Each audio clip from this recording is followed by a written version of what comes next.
We've all heard the stories. Stand in a dark bathroom with a single candle as a light source. Stare deep into the mirror and call her name 3 times. Bloody Mary. Bloody Mary. Bloody... well, you get the idea. But this story is not about the fabled ghost in the mirror. No. This story is about the legend. Or more, how the legend works. No supernatural being stalks its prey to their home.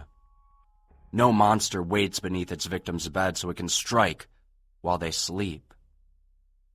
No spirit watches from the window of an old house in hopes of someone noticing it.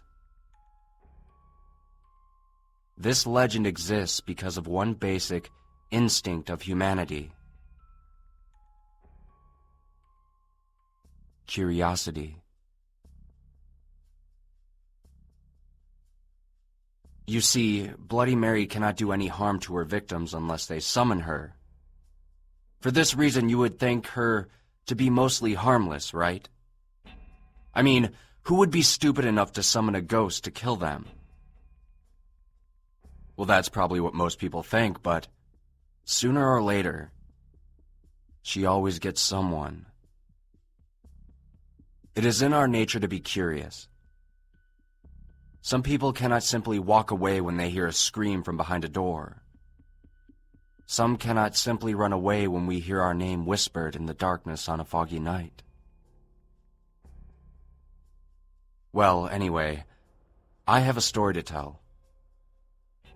It was about a week ago, and I was just getting home from work when I suddenly received a phone call.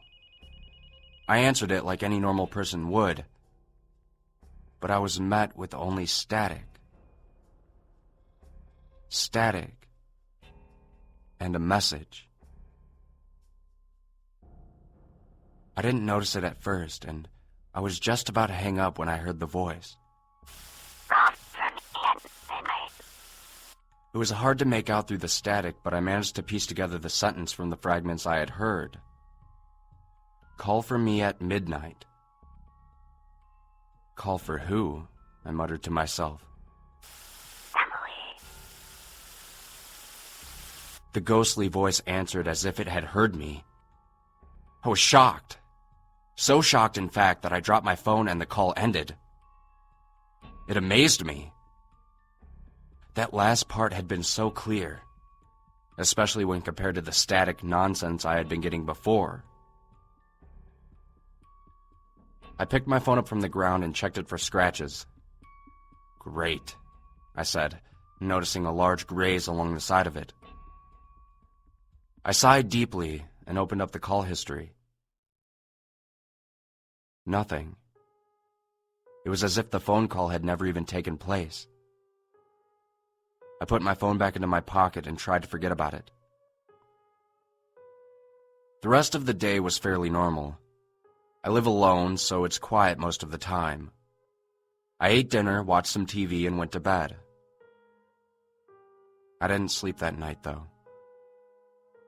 Not for long, at least. I remember waking up and looking at my bedside clock.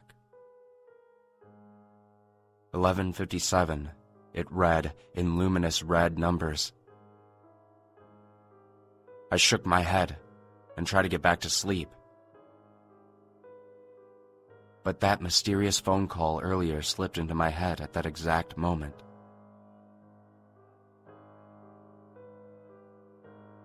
Call for me at midnight. I felt myself mouthing the words. I rolled over to look at my clock again. 11:59. I thought about it in that short time frame I had. I wish I had thought about it longer, but I just wanted to see what would happen. I watched as the display changed, and it became midnight. Emily! I called out. My call was greeted by silence. I laughed to myself. How could I have believed something would actually happen? Well, things have been getting really weird lately, and I have this uncontrollable feeling that I might die soon. I guess you want to know what happened, don't you? Well, if you really want to know, why don't you try calling Emily yourself? That is, if you're curious enough.